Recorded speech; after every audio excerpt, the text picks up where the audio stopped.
sheep are going to hear the word. They're going to follow the Most High. They're going to hearken to the warning. They're going to make their bodies a living sacrifice. That's how you're going to know who the sheep are, right? They're going to have faith. They're going to pair their faith with what? Works. All right, this is 2nd Esdras, chapter 9. I'm going to bring this out in 2nd Esdras, chapter 9 and verse 7. 2nd Esdras, chapter 9 and verse 7 reads, "And everyone that shall be saved and shall be able to escape by his works and by faith whereby he believed."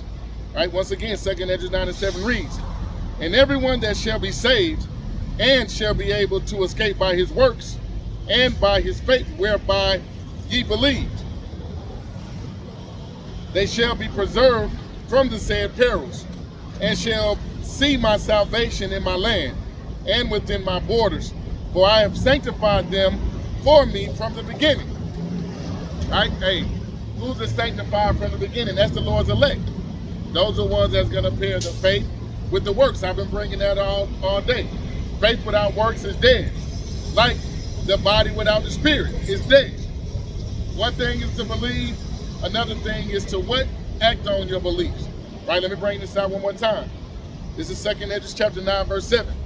"And everyone that shall be saved and shall be able to escape by his works and by faith whereby he believed shall be preserved from the said perils, and shall see my salvation in my land and within my borders, for I have sanctified them for me since the beginning."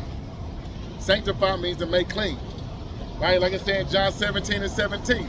"Sanctify them through thy truth. Thy word is truth."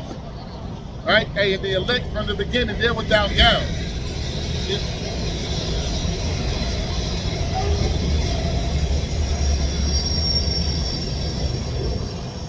Hey, the elect, they've been sanctified from the beginning. Right? There's no charge you can lay on them. Their sins have been covered. They don't know who they are. Otherwise, a nigger mind will be puffed up with pride. A nigger will be trying to usurp authority and be preeminent. That's why it's good that the Most High is hidden the knowledge of who the elect are. Right? But you know the elect because, hey, they're going to be putting in that work. Right? Let me bring this out in the book of James. This is the book of James, chapter 2, and verse 26. James, chapter 2, and verse 26 reads,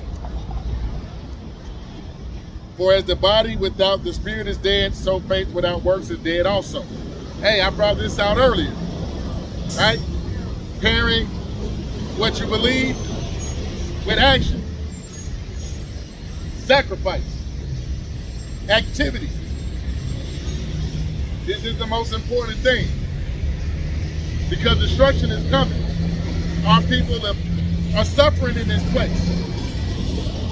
Who needs to be saved? Who needs to be redeemed? How you doing, sister? That word redeem means to buy back. Right? Who needs to be brought back into the fold? Because our people have been robbed, spoiled, terrorized, used, abused.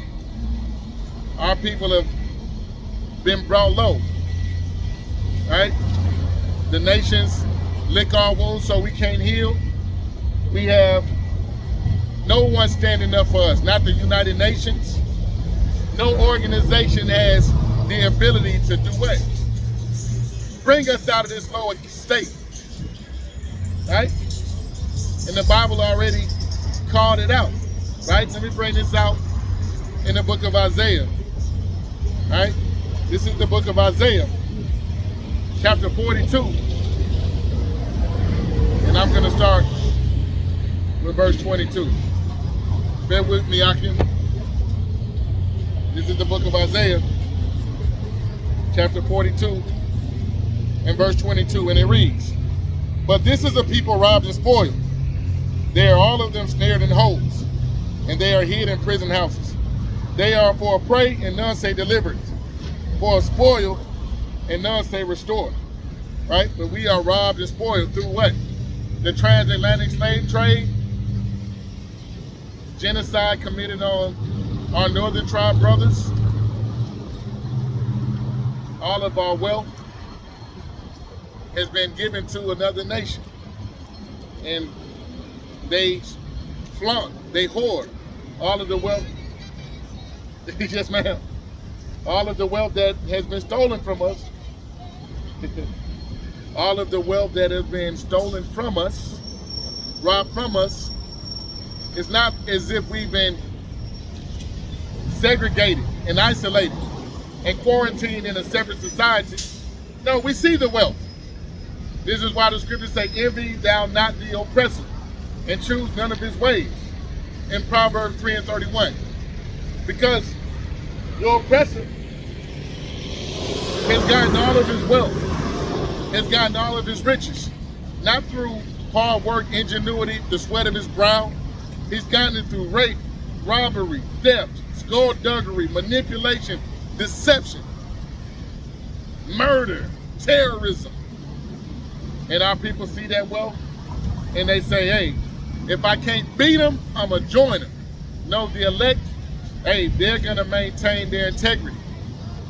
They understand that although we can't beat them, it's written in his word, right? Obadiah is a book that comes to mind, how the so-called white man is going to be brought low.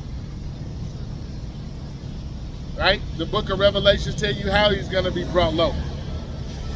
Even the nations that are going to raise up against him. Right? This place is going to be brought to powder. This place is going to be decimated, destroyed, disintegrated. You know, why?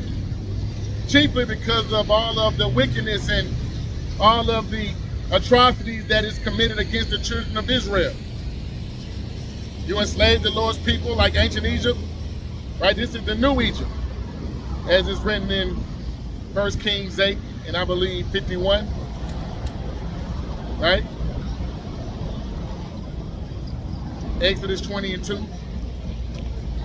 In this new Egypt, hey, the modern day Pharaoh, the president, they're not going to let us go, just like in old Egypt. They didn't let us go. They oppressed us, robbed us.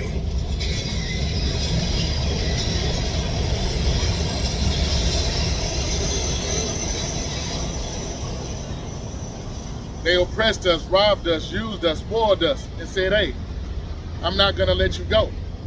This is why there's going to be divine intervention that the Most High is going to actually implement to bring us out of this lower state, to redeem us from the hand of our enemies, right?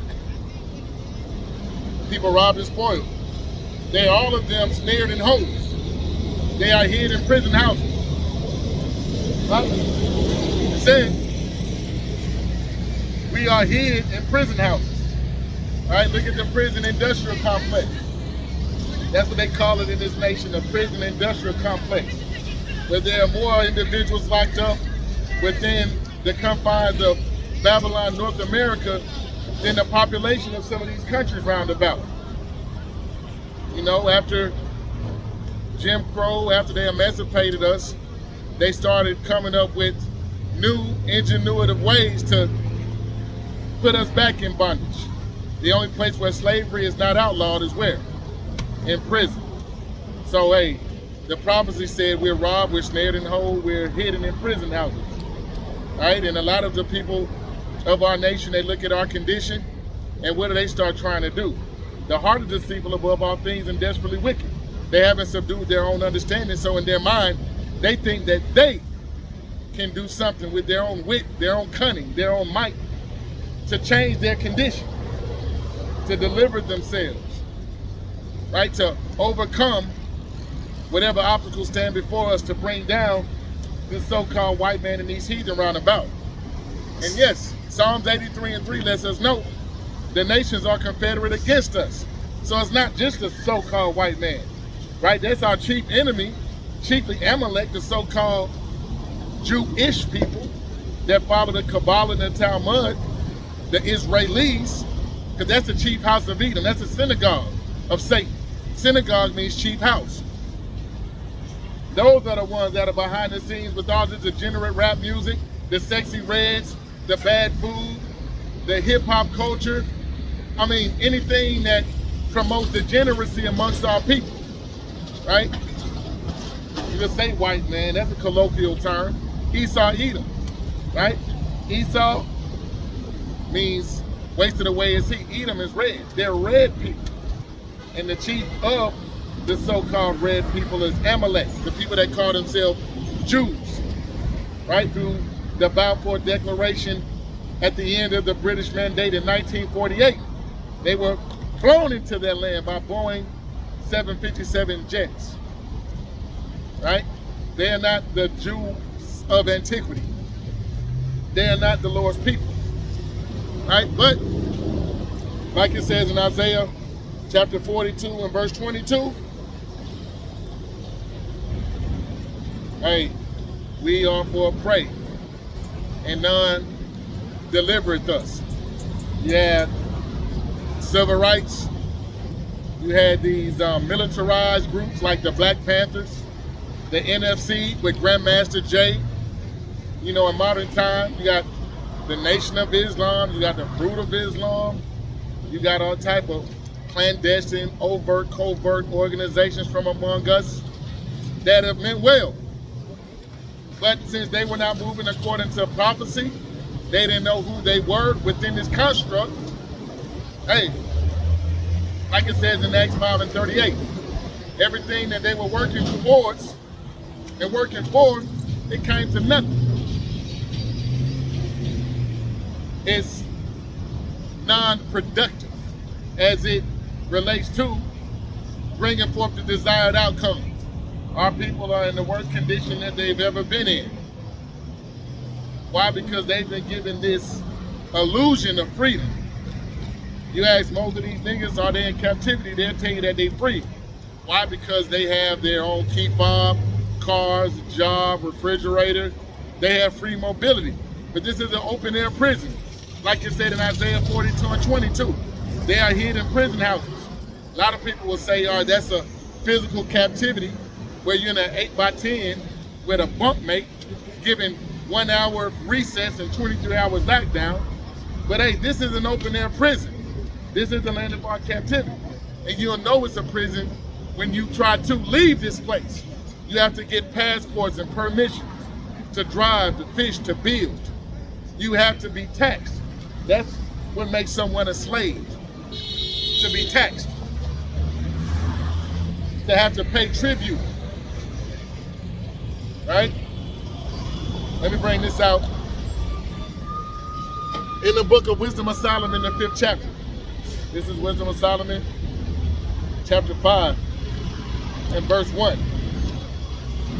Wisdom of Solomon 5 and 1 reads, Then shall the righteous man stand in great boldness before the face of such as have afflicted him, and made no account of his labor. When they see it, they shall be troubled with terrible fear, and shall be amazed at the strangeness of his salvation, so far beyond all they look for. Right? It said, Then shall the righteous man stand in great boldness before the face of such that have afflicted him, and made no account of his labor. Going back into slavery, usury, being robbed and being spoiled. Right? It said the righteous man, right? Not the wicked man, right? Not the heathen, but the righteous man is going to do what in this modern time? Be out at the four corners of the street, standing boldly, charging these nations round about for all of the wickedness that they've committed against us. All of the wealth that they've taken from us, our labors that have been in vain, us not being able to reap the fruits and the benefits of our forefathers and foremothers' work, all of their wealth being passed down to another nation that passed down that wealth to his children as an inheritance, collects and hoards guns to protect all of that wealth. Hey, that was Esau Edom's gift. This is why the Most High, hey, it says that promotion comes of the Most High. Right? It said the earth has been given.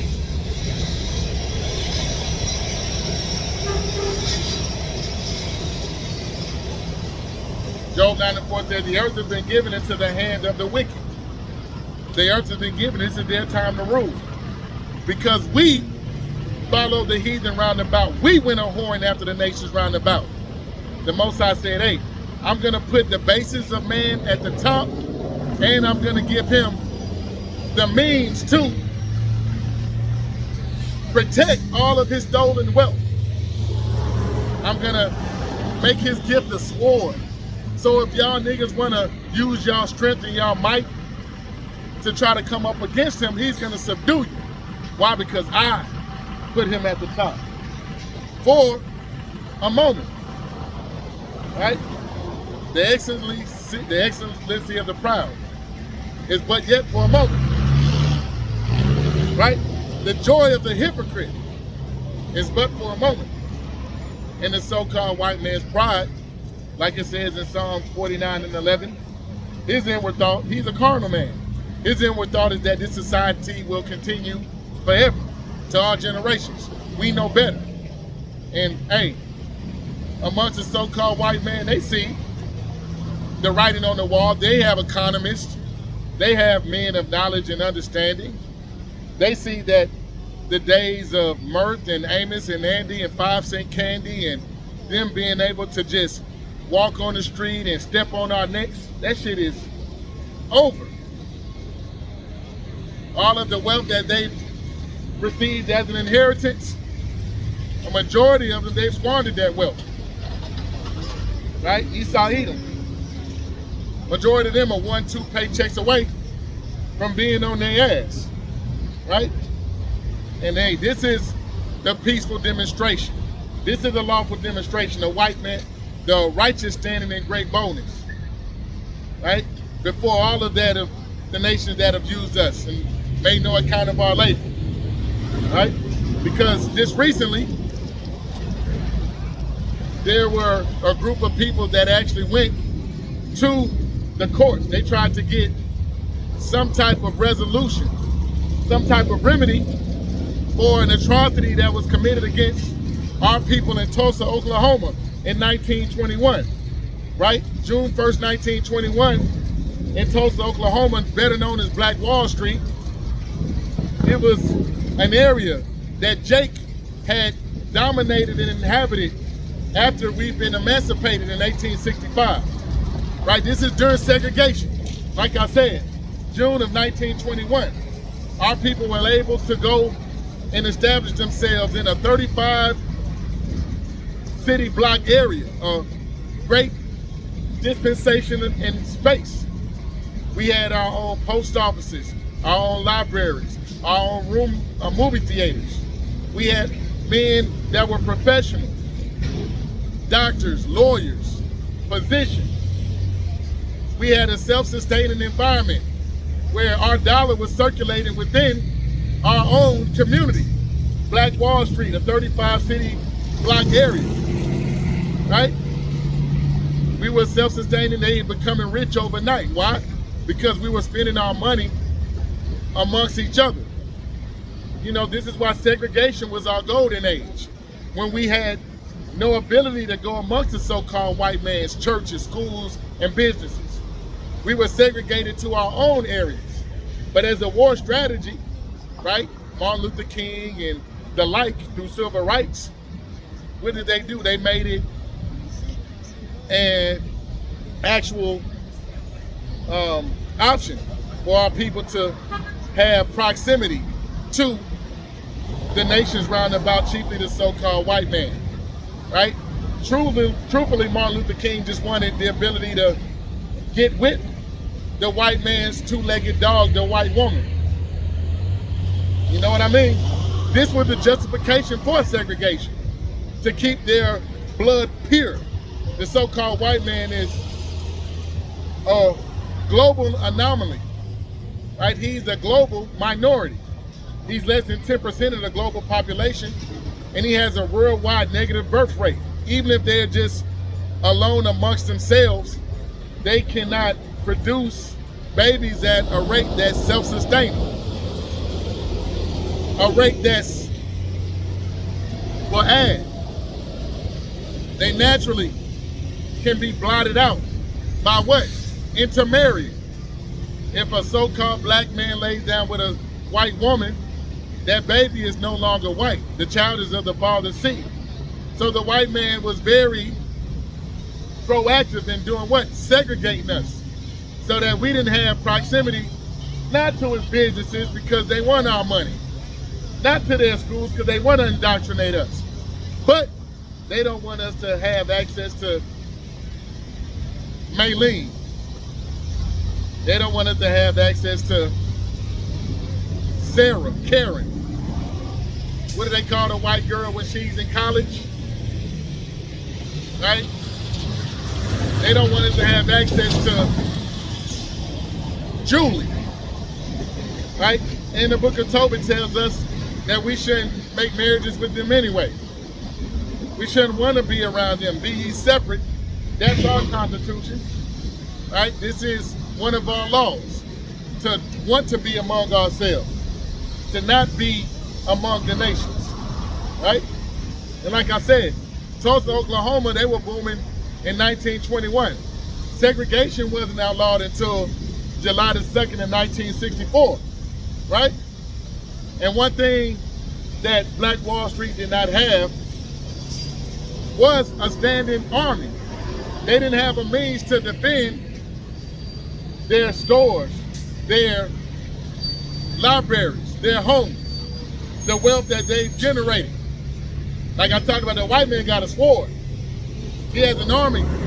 He has military machinery that he uses if you dare try to, like the NRA said, from my cold dead hand, in the word of Charleston Heston. They're like, if you're gonna take it, come get it. Why? Because they know they have a means to defend themselves. That's what Tulsa, Oklahoma did not have. And just like during the time of COINTELPRO, someone could come into that community and wiggle worm their way into it and try to, like I said, infiltrate what they have going on. And ultimately, Tulsa, Oklahoma was bombed by the American government, right? America bombing Americans on American soil. That's never happened before, but it happened to so-called Jake, so-called blacks, right? In 1921, Tulsa, Oklahoma. Just recently, the last few survivors of the Tulsa Race Massacre, right? They dropped a bomb and they underestimated the amount of people that actually died.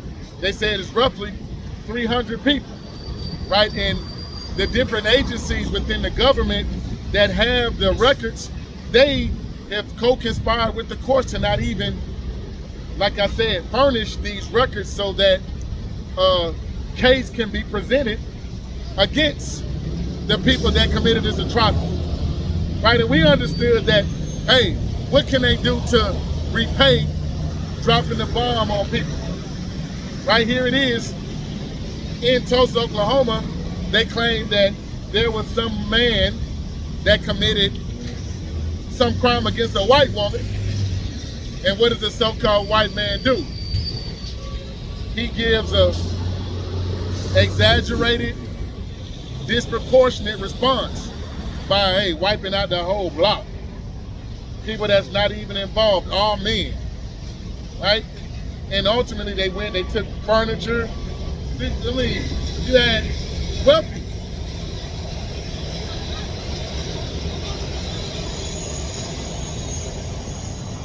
You had wealthy Jake. Therefore, like I said, they were robbed, they were spoiled. And recently, when the last descendants, these people are damn near centurions or centenarians. They're approaching 100 or over 100 years old. They presented a case to the courts, and the courts denied them any type of restitution, repair, compensation for what was done to them, what was done to their families in 1921 in Tulsa, Oklahoma, right?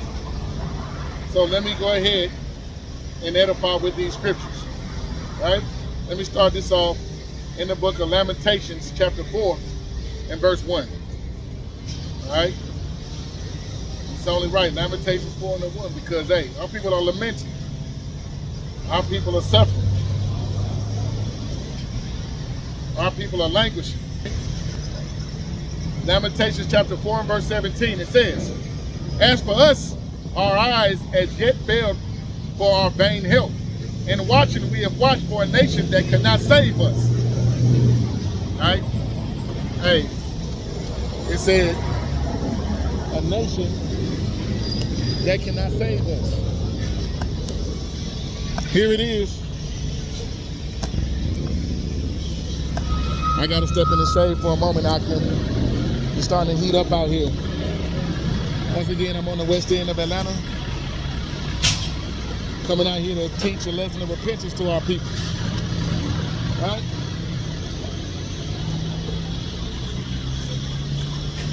This is the book. This is the book of Lamentations, chapter 4, verse 17. I feel so much better in the shade. So why do you have Hashem Yahweh for that comfort? Lamentations 4 and 17 says, as for us, our eyes is yet failed for our vain help. In our watching, we have watched for a nation that could not save us. They can't save us. How can you redeem bloodshed?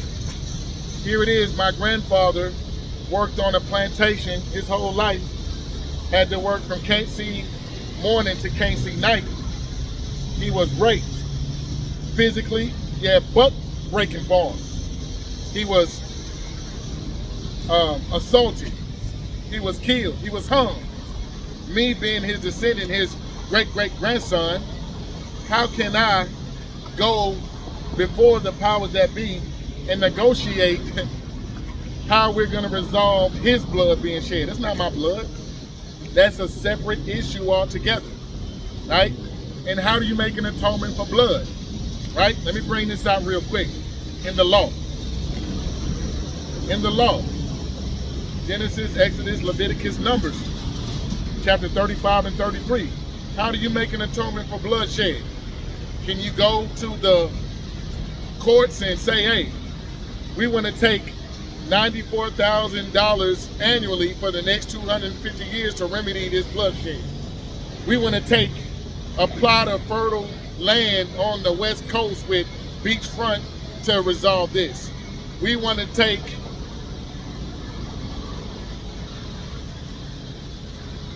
millions, billions of dollars to build condos, to be self-sustaining, to resolve this, right? Roughly half a millennium debt, roughly 500 years. Can we do that? Let me bring this out in the book of Numbers, chapter 35 and verse 33. And it reads, thought my call was being told. Numbers 35 and 33 reads, So ye shall not pollute the land wherein ye are. For blood defileth the land, and the land cannot be cleansed of the blood that is shed therein, but by the blood of him that shed it. Right? So this is a formula. This is how you remedy bloodshed. Once again, Numbers 35 and verse 33 reads, So ye shall not pollute the land wherein ye are. For blood it defileth the land, and the land cannot be cleansed of the blood that is shed therein, but by the blood of him that shed it. Right? So the land is defiled, this land is polluted with the blood of the saints, the blood of the northern and the southern tribe. You have mass graveyards with schools, universities, stores built on top of them.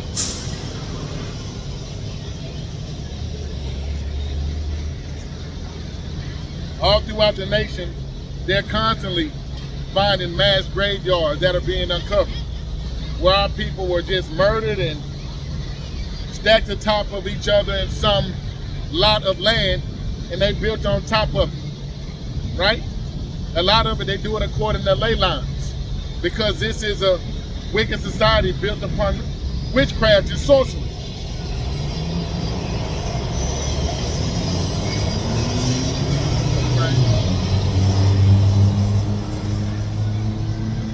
But Numbers 35 and 33 gives how you remedy bloodshed, right? And it has to be the blood of the person that shed the blood has to cover that land to cleanse it. Or the Bible prescribes what? thermonuclear annihilation. Fire is a cleansing nation. And that's how this land will be cleansed. And it will be inhabited no more by man, but rather it's going to be creatures, animals, that are going to dwell within the confines of America, Babylon the Great. Right? Numbers 35 and 33 once again. So ye shall not pollute the land wherein ye are, but blood is defiled the land, and the land cannot be cleansed of the blood that is shed, but by the blood of him that shed it. Right? Let me bring this out in the book of Habakkuk 2 and 12 very quickly. This is the book of Habakkuk, chapter 2, verse 12, and it reads, Behold, what's it like? Habakkuk 2 and 12 reads, Woe to him that buildeth a town with blood, and established a city by iniquity. In America, there was no America until Jake built it, right? And hey, the book of Esdras lets us know that this was inhabited before the so-called white man. Ivan Van Sertima has a book called They Came Before Columbus. As we know, the northern tribes, they escaped Assyrian persecution to come to this land. It was inhabited from sea to shining sea before the so-called white man even knew that the earth was round and he couldn't fall off the cliff. We were circumnavigating the earth. We were trading. We were going throughout the earth making marriages and making war. But this is a bloody city, right? As the Tulsa race massacre, right, captures and profiles, right? All types of wickedness has been committed on this land, right, against the Lord's people at that. So, hey, those people, they didn't die in vain, right? Their blood will be atoned for, right? This is why we come out here, right? To let our people know you can march, you can beg, you can crawl, you can go to your open enemy expecting for them to do what? Turn a new leaf, show some redeeming qualities, treat you like a brother. Hey, you're erring in your thoughts and in your actions. Why? Because you are not rooted in the scriptures, right? So you're gonna move in error. You're gonna come up with thoughts that are frivolous, that are empty, vain, fruitless, right? Empty, vain, fruitless thoughts, as these people just did in Tulsa, Oklahoma. Going to their open enemy, expecting for him to acknowledge his offense and actually try to restore the people that he's hurt, offended, committed his wickedness against. And hey, Isaiah 31 is going to get into the mind that you ought not be in, right? The majority of our people, they are waiting until November to do what? Go vote for the lesser of the two evils. They're going to vote for evil. You're going to vote for the mummy, Joe Biden, or the dummy, and any other person that wants to be elected as head of this corporation, because it's not a country, right? With the gold standard going out, hey, president, that's a business term. Countries have kings. This is not a country, this is a corporation. So if you're gonna be at the head of this corporation, hey, by all means, knock yourself out. But the elect, they're not gonna get into that type of folly or foolishness. All right, Isaiah 31 reads, Woe to them that go down to Egypt for help and stay on horses and chariots and trust in chariots because they are many, and in horsemen because they are very strong. But they look not to the Holy One of Israel, neither seek the Lord. Right? Said, woe to them that go down to Egypt for help. Right? Like I said, Exodus 20 and 2, Deuteronomy 28 and 68 lets you know that we are brought to a new Egypt. Egypt represents what? Bondage. A new round of bondage. The same people that were enslaved in ancient Egypt hey, by all means, they are enslaved in New Egypt, right? And in this new house of bondage, it says, woe to them that go down to Egypt for help and stay on horses and trust in chariots, because they are many, and in horsemen, because they are very strong. But look not to the Holy One of Israel, neither seek the Lord. You know that, hey, I can't beat them. Look at those tanks. Look at those missiles. Look at his military arsenal. Oh, look at the Marines. Oh, how intimidating. Look at the Navy.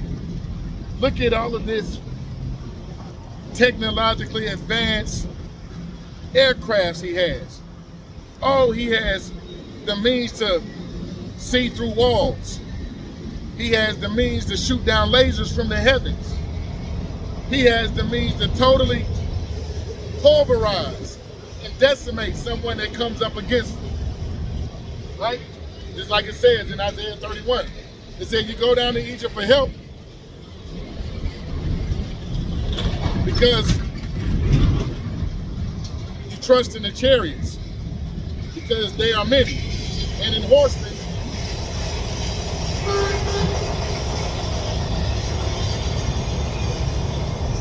they trust in chariots because they are many, and horsemen because they are strong. Hey, God is not giving his elect a spirit of fear. This is why we're going to turn to what? The Father's Spirit, the Holy One of Israel. Right? Micah 2:10 says, hey, arise and depart, for this is not your rest. We're not going to try to go and get an equal footing with the so-called white man, with our oppressor. We don't want equality. We want justice. And justice is going to be implemented in a biblical form, according to these biblical standards. Right? Horses because they are many. Right? It says, once again, woe to them that go down to Egypt for help and stay on the horses and trust in chariots because they are many, and in horsemen because they are very strong. But look not unto the Holy One of Israel, neither seek the Lord. Right?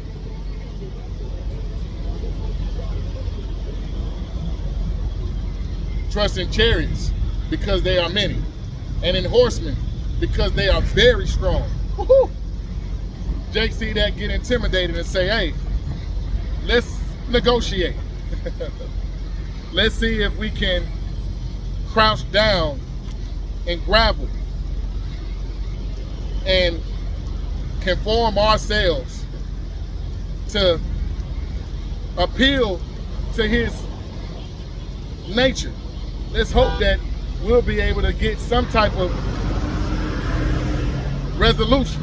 Let's hope that we'll be able to get some type of healing. Let's hope that we'll get some type of repair. We're going to go to the courts and we're going to get the best attorneys, you know, just like Johnny Carson.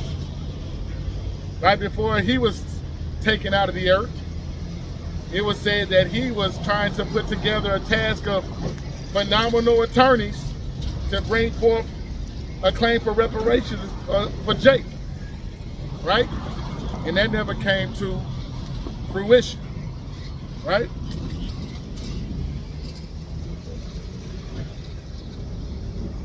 Malachi Z. York, he wanted to go get a patch of land to do what? Let's separate, have our own society, separate from the so-called white man. And those plywood pyramids that Malachi Z. York built, the so-called white man came through with bulldozers and pushed them over. Like, nigga, you not King Tut. You a nigga in your captivity. No matter what type of illusions of grandeur you have, no matter how much these people around you feed into that delusion, at the end of the day, we run shit. That land, you're going to have to pay taxes. You're going to have to come with permits to build. Right? At any given time, we could come in, not only infiltrate what you got, but we could just strong arm move you out the way. Hey, that's the so-called white man's MO. Right? Who's going to stop? He feels like he's God on earth. Right? Who sees me? He doesn't believe in God. Right? Let me bring this out in the book of Jeremiah, chapter 30 and verse 16. Right? This is Jeremiah, chapter 30 and verse 16, and it reads, Therefore all they that devour thee shall be devoured, and all thine adversaries, every one of them shall go into captivity. And they that spoiled thee shall be a spoil. And they that preyed upon thee will I give for a prey. For I will restore health unto thee, and I will heal thee of thy wounds, saith the Lord, because thou called thee an outcast, saying, This is Zion, whom no man seeketh after. Right? A lot of our people, they don't understand that hope is not long. Although we've been relegated to, like I said, beast of burden. Right? The nations, they wag, they hiss. Is this the perfection of beauty? Is this the Lord's people? Hey, the Most High said, not only are you my people, not only have you been outcasted, but Jeremiah 30 and 17, once again, it said, For I will restore health unto thee, and I will heal thee of thy wounds, said the Lord. Not the federal government, not Esau, Edom, not your oppressors. He said, I will heal thee of thy wounds, said the Lord, because they called thee an outcast, saying, This is Zion, whom no man seeketh after. Right?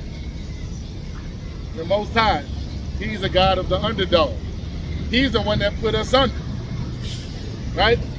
The reason why we are at the bottom of every facet of society, from economics to finance,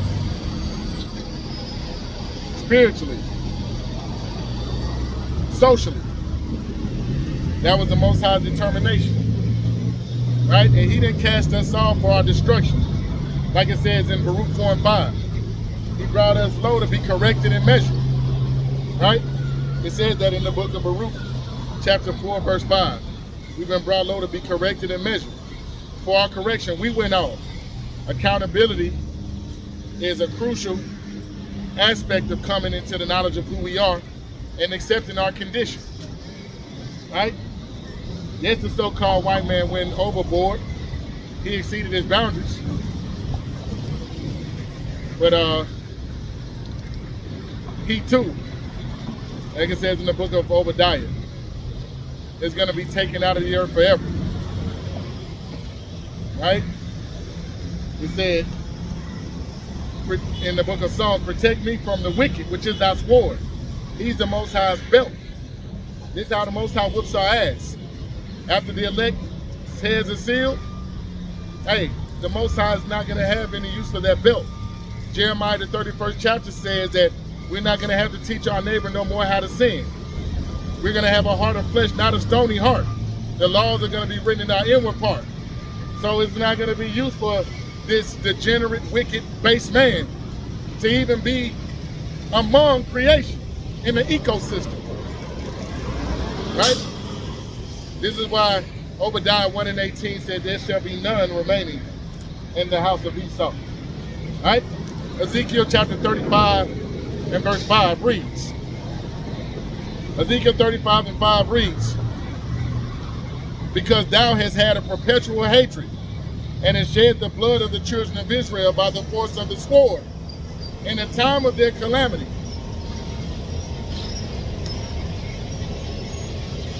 Once again, this is the book of Ezekiel, chapter 35 and verse 5. It reads, Because thou hast had a perpetual hatred, and hast shed the blood of the children of Israel by the force of the sword, in the time of their calamity, in the time that their iniquity had an end. Therefore, as I live, said the Lord God, I will prepare thee unto blood, and blood shall pursue thee. Said, Thou hast had not hated blood, even blood shall pursue thee. So the so-called white man has an insatiable appetite for shedding blood of the Lord's people. So there's no way you're going to go to the court and get a check for that blood that's been shed. Right? It's letting you know in Ezekiel 35 and 5 verse 6, since you had a lust for blood, blood is going to pursue you.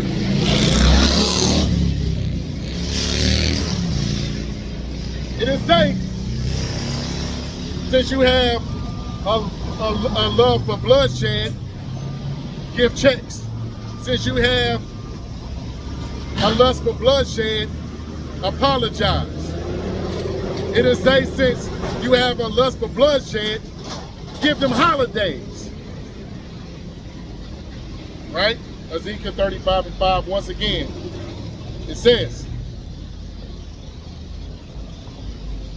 because thou hast had a perpetual hatred, and hast shed the blood of the children of Israel by the force of the sword in the time of their calamity, in the time that their iniquity had an end. Therefore, as I live, said the Lord God, I will prepare thee unto blood, and blood shall pursue thee. Sit, thou hast not hated blood, even blood shall pursue thee. How you doing, brother? It said, Shalom. It said, since the so-called white man and these heathens round about have not hated blood, blood will pursue them. I was speaking on the Tulsa race massacre of 1921.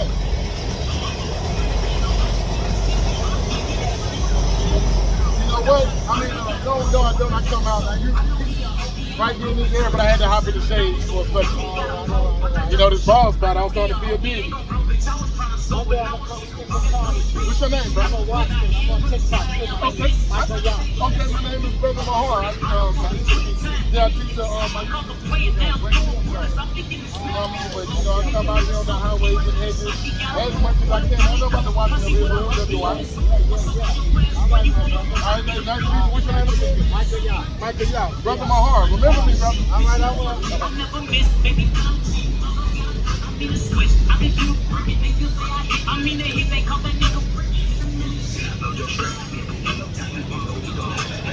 Hey, a brother from the Watchman of Israel, you know, he came by, saluted, and kept it moving.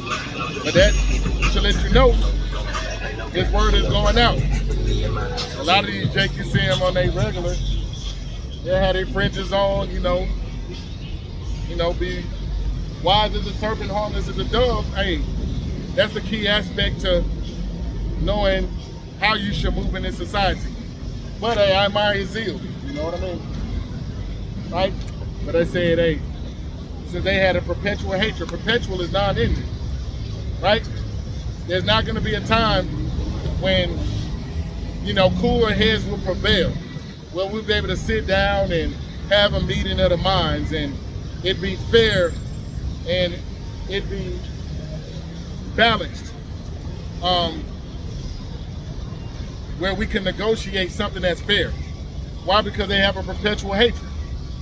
They're constantly gonna, you know, like the so-called white man does, make agreements and not keep them, make pacts and not keep them, make covenants and not keep them, just like he did with the Native American Indians. Hundreds of agreements, right? Even 40 acres and a mule, hundreds of agreements. And he'll renege and like, hey, what you gonna do about it? And our people cannot do anything about it, right? They have to languish, beg, grovel, but by no means are they gonna get carnal and try to take it by force, right? So-called white man like, hey, you can complain, we hear you. We'll even make it legal for you to complain in the streets.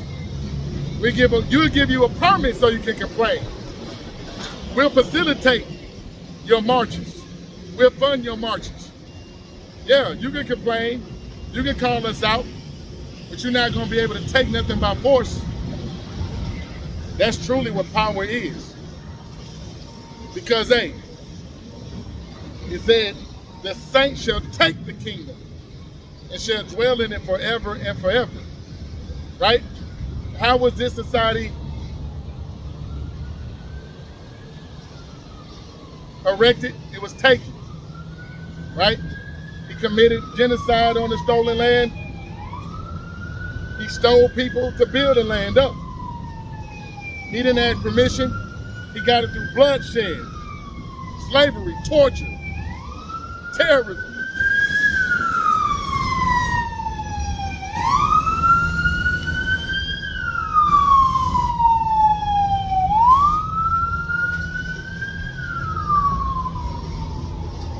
Let me get that in the book of Daniel real quick. The saints shall take the kingdom.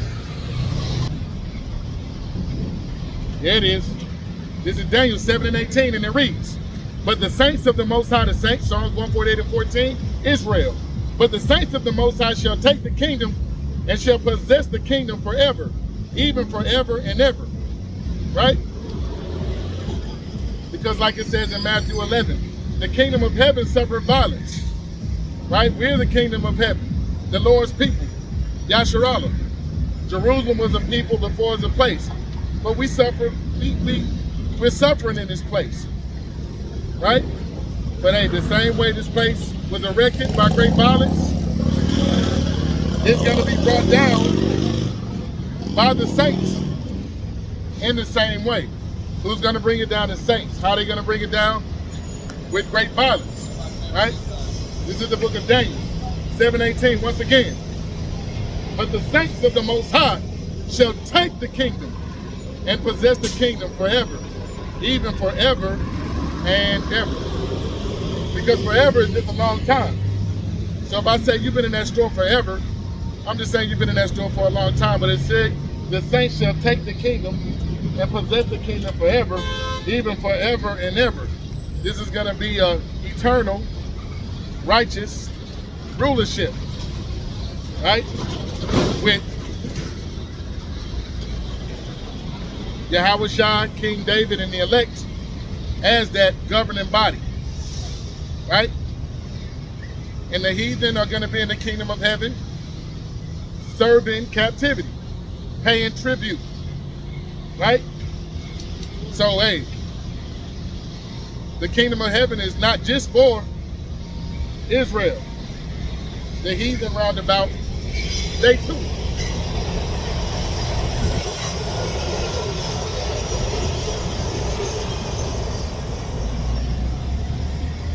The heathen roundabout, they too will be in the kingdom of heaven, serving captivity. Just like this being the so-called white man's heaven, he has beasts of burden. Even the so-called white man, Esau Edom, he's going to be in the kingdom of heaven for a period of time until he's rounded up and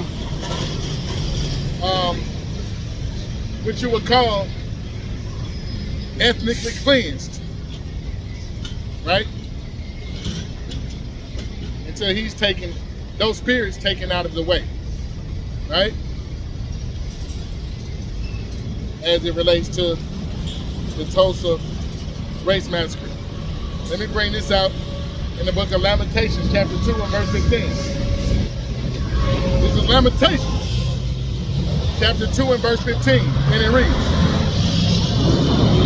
all that pass by clap their hands at thee. Right? Lamentations 2 and 15. All that pass by clap their hands at thee. They hiss and wag their head at the daughter of Jerusalem, saying, is this the city that men call the perfection of beauty, the joy of the whole earth? All thine enemies have opened their mouth against thee. They hiss, they gnash their teeth. They say, we have swallowed her up. Certainly this is the day that we look for. We have found, we have seen it.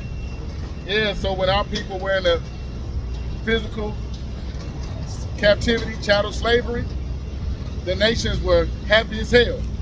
Because Psalms 83 and 3 lets us know that the nations are confederate against us. They took the crafty counsel to do what?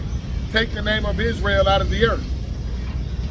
So once we were actually discontinued from our heritage, like it says in Jeremiah 17 and 4, hey, they kick their feet up, they pop bottles, they celebrate.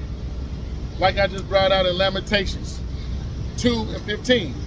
All that pass by clap their hands at thee.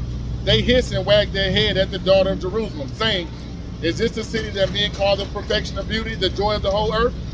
So they know what it was like when we were in a sovereign rulership status. And now they see us the face of criminality, the face of boredom, the face of homelessness, the face of poverty, the face of broken homes. And hey, they love to have it so. It's something that boosts their ego. in their heart of hearts, when they see Jake suffering, struggling, they're like, hey, not only am I glad it's not me, but I'm definitely glad it's them niggas. Why Jake go to these same people thinking that they're his brothers, thinking that they are in the mind to give him equality, right? Be fair. No, that's not the spirit that the Most High has put on them. The Most High hardened Pharaoh's heart against us.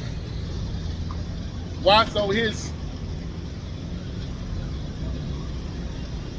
works can be performed, right? The Most High, like, I can't give you a heart to do nicely to them because I still need them to cry out to me, and I still gotta perform these miracles by fucking you up. So I'm not gonna harden your heart, but I'm gonna harden your heart because your iniquity, your evil works against him must be fulfilled before I fuck you up. He didn't harden his heart to preserve him. Ultimately, he did away with, you see ancient Egypt, right? It's just a relic in the middle of the desert to let you know what happens when you want to follow idolatry, wickedness, and what happens when you oppress and subjugate the Lord's people, right? Let me bring this out.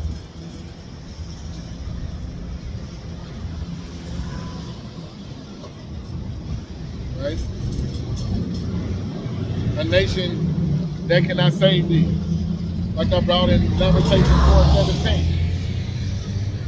Our people constantly go and do these vain acts of trying to find resolutions and remedies at the hand of the very people that caused the problem. The rape victim can't go to the rapist expecting for the rapist to heal them. The rapist can say, I'm sorry, forgive me, but ultimately, he can't do nothing. He has to face a judgment, but then you're gonna have to go on that path of healing and reconciliation on your own. But by all means, should the rapist feel like he should be in a position to reverse what he did? You raped him. Not yet. Hey, you know, look, I'm never alone. I got angels around me. So, hey, I'm what it's. All right, sister. All right, sister, be blessed. Hey, a beautiful sister. She said, you don't got your brothers out here? Let me come and help you. You know, Eve is a big flirt. You know, they got to go out of their way to get attention. You know, hey, but many blessings on her head. You know, because just like with Tulsa, Oklahoma, our people, they want to go to the courts and try to get reparations and get restitution for what's been done to our people during our captivity here in America, even post-emancipation, during Jim Crow, segregation, right? These atrocities continue. And these are the things that our people are trying to bring up during an election year, November 5th. A lot of people want these different elected officials, these different candidates, to have reparations on their agenda. Because voting is what you call quid pro quo, right? I'm gonna vote for you because you're gonna do something for me. And what is it that your campaign stands on? You know, like, are you pro-abortion? Are you pro-reparations? Right? Different things that you might want them to be elected, so your way of life, your way of being, your organizations can be represented.